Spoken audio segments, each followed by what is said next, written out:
Yeah, I was just thinking, I was online watching some of these arguments about Holocaust denial on Enoch and Stryker's wall, which is like always ridiculous and entertaining. But so many people consider Holocaust deniers to be like the worst people ever, right? Like if you were going to move to a neighborhood and you have to live next to a murderer, a child molester, or a Holocaust denier, well, you would take the first two, definitely, because Holocaust deniers are just absolutely the worst. I'm not really trying to say they aren't, but people are so scared of them. But I'm not sure why they are so scared, so paranoid about them.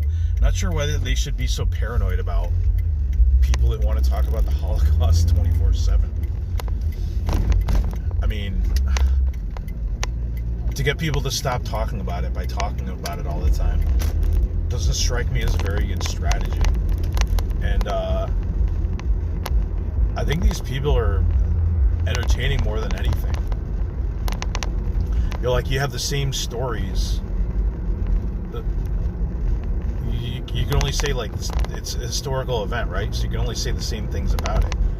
But they create new events that become part of the history, like David Irving with his crazy trial.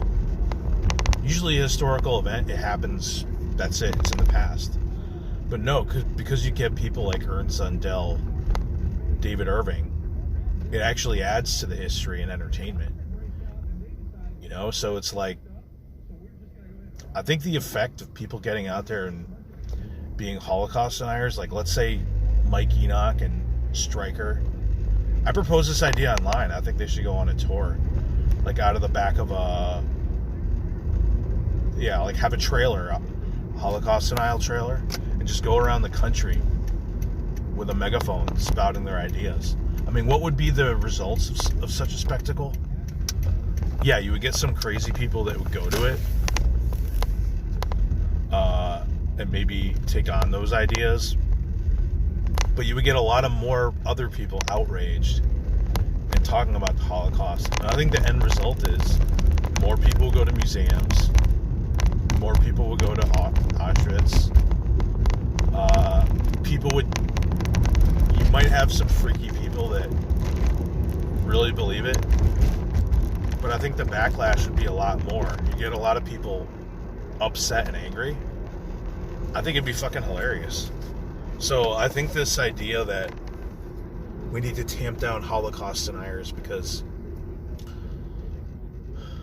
they're a potential danger, and like people could become radicalized on that route through like Zundel or Irving or something like that.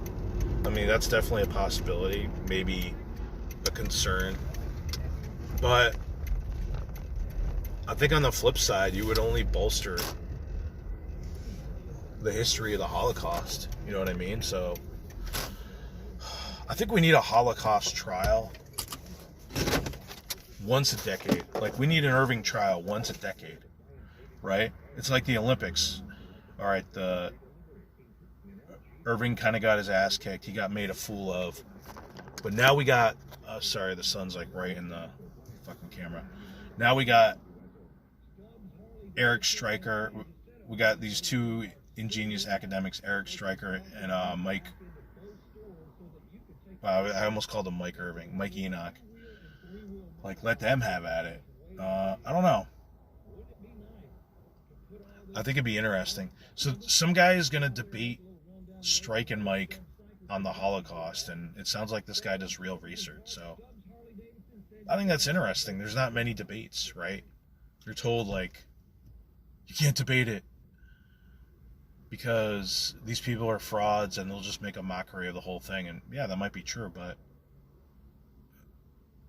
if you wanted to beat these guys, you got to beat them at their own game, you know? So yeah, I think there should be more Holocaust debates, even if strictly for entertainment purposes.